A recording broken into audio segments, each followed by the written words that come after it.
did America get into this deficit mess?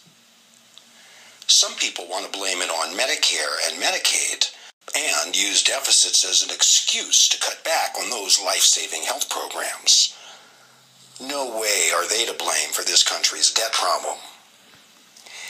It's true the U.S. is running large annual budget deficits, spend more than we take in taxes, so the country has to borrow, and this means a growing national debt. There are three main reasons for the national debt.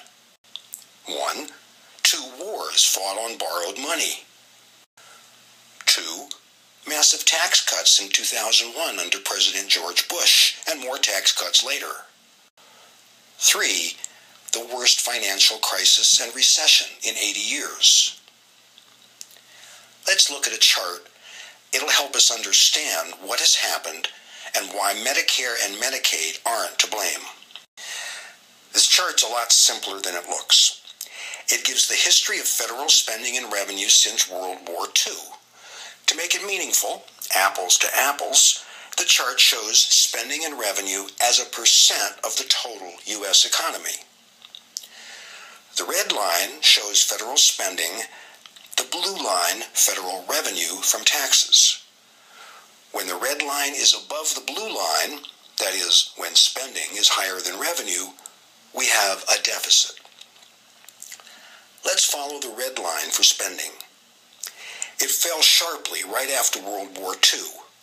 Then it gradually rose all through the Cold War until it went back down again under President Reagan through to President Clinton. Federal spending as a share of the economy went up again after 9/11 with the wars, then the recession, and the need to spend more money to save America.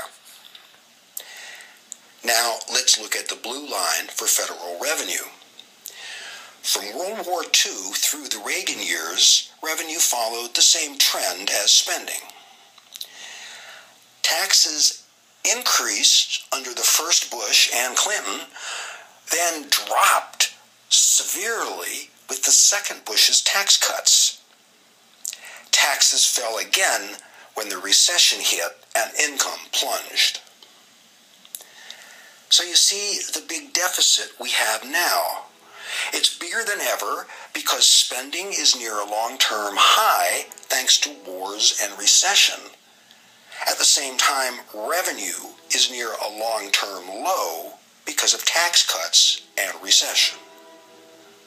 That's all we need to know to understand the deficit. 2 wars on borrowed money, huge tax cuts, and a massive recession. Don't blame Medicare and Medicaid.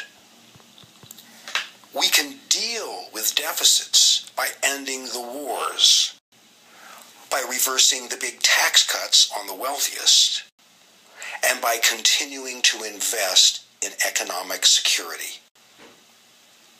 Don't scapegoat health care. Hands off Medicare and Medicaid.